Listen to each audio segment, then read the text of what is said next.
नमस्कार। आज हम बात कर रहे हैं भोपाल के एक नए नवेले रेलवे ओवरब्रिज की।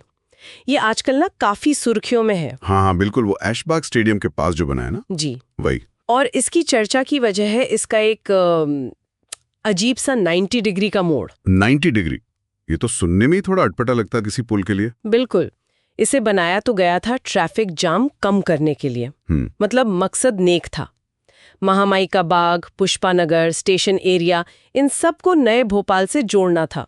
उम्मीद थी कि रोज करीब 3 लाख लोगों को फायदा होगा। अच्छा खासा बड़ा प्रोजेक्ट है फिर तो। लागत भी करीब 18 करोड़ रुपए आई है, जहां तक मुझे पता है। हाँ, और लंबाई 648 मीटर, चौड़ाई 8.5 मीटर। हमने इस पर कई खबरें देखी हैं। इकोनॉमिक टाइम्स, इंडिया टुडे, जी न्यूज़, TV9, आज तक, द प्रिंट, सब ने कवर किया है।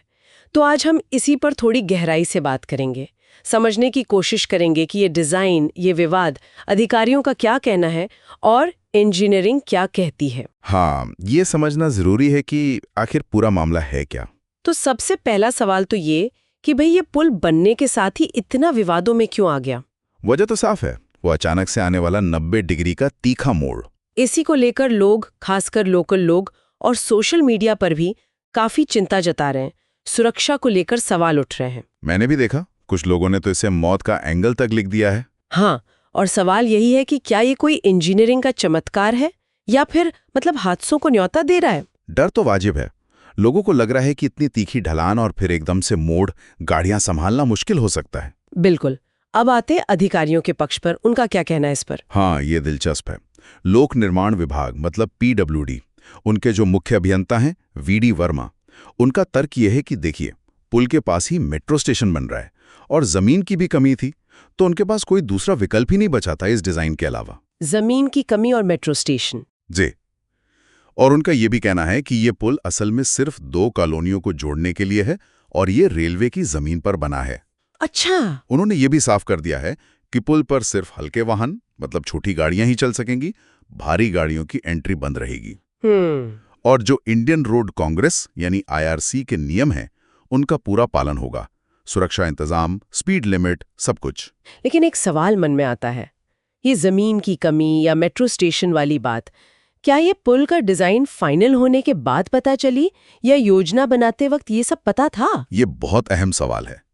अगर ये चुनौतियां पहले से पता थीं, तो क्या प्लानिंग स्टेज पर ही कोई और समाधान नहीं निकल सकता था? सही बात है। खैर, इस पर राजनीतिक बयानबाजी भी हुई है। हाँ, PWD मंत्री राकेश सिंह ने पहले तो थोड़ी नाराजगी जताई थी।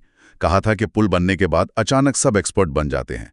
लेकिन बाद में उन्होंने कहा कि ठीक है, आरोपों की जांच होगी। जांच होगी? कैसे? उन्होंने बताया कि NHAI यानी भारतीय राष्ट्रीय राजमार्ग प्राधिकरण, उनकी एक टीम ने पुल का मुआयना किया है।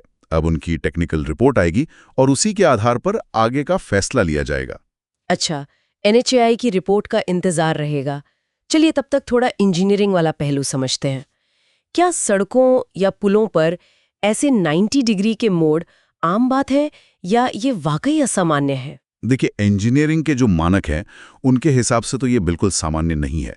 आमतौर पर सुरक्षित ट्रैफिक फ्लो के लिए सड़कों पर घुमावदार कर्व दिए जाते हैं, एकदम तीखे मोड़ नहीं। कितना घुमाव हो सकता है? ये कैसे तय होता है? ये कई चीजों पर निर्भर करता है। जैसे सड़क किस तरह की है, हाईवे है, शहर की सड़क है, गाड़ियों की स्पीड कितनी रहने वाली है, आसपास की जमीन कैसी है, पहाड़ है या मैदान। अच्छा। मिसाल के तौर पर हाईवे पर गाड़ियां तेज चलती हैं, तो वहां मोड़ बहुत हल्के रखे जाते हैं, ज्यादातर 7 से 10 डिग्री के आसपास। और अगर तीखा मोड़ देना ही पड़े, कोई मजबूरी हो? हाँ, जैसे मान लीजिए पहाड़ी इलाका है, जगह कम है, तो वहां ज्यादा डिग्री का मोड़ देना पड़ सकता है।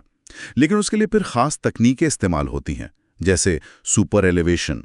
इसमें मोड़ पर सड़क का बाहरी किनारा थोड़ा सा ऊंचा कर दिया जाता है ताकि गाड़ी का संतुलन बना रहे। अच्छा, जैसे रेसिंग ट्रैक पर होता है। हाँ, कुछ वैसा ही। हाँ, या फिर मोड़ वाली जगह पर सड़क को थोड़ा चौड़ा कर दिया जाता है। तो भोपाल वाले पुल का ये 90 डिग्री मोड़ इन मानकों से तो काफी अलग हुआ फिर। जी हाँ, ये स्थापित इंजीनियरिंग प्रैक्टिस से बहुत अलग है।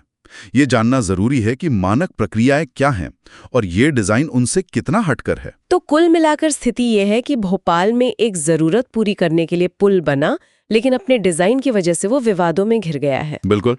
अधिकारी जमीन की कमी और मेट्रो प्रोजेक्ट का हवाला दे रहे हैं। लेकिन लोगों की सुरक्षा चिंताएं भी अपनी जगह है और वो नजरअंदाज नहीं की जा सकती। सही कहा। और अब सबकी नजरें NHAI की रिपोर्ट पर हैं कि वो क्या कहती है। देखते हैं रिपोर्ट में क्या निकलता है। हाँ, और ये पूरा मामला ना एक बड़ा सवाल भी खड़ा करता है। क्या? यही कि जब ये पता था कि जमीन की कमी है, पास में मेट्रो भी बन रही है, तो क्या शुरू में ही मतलब प्लानिंग के लेवल पर ही कोई बेहतर, कोई इंटीग्रेटेड समाधान नहीं खोजा जा सकता था? मतलब मेट्रो प्रोजेक्ट और पुल का प्रोजेक्ट दोनों को मिलाकर कुछ प्लान किया जाता? हाँ बिल्कुल। शायद भूमि अधिग्रहण की कोई अलग रणनीति होती या मेट्रो वालों के साथ मिलकर कुछ प्लान बनता, तो हो सकता है कि इस तरह के डिजाइन से बचा जा सकता था। ये वाकई सोचने वाली बात है। बेहतर समन्वय शायद इस स्थिति को टाल सकता था। जी, भविष्य के प्रोजेक्ट्स के लिए ये एक सबक हो सकता है।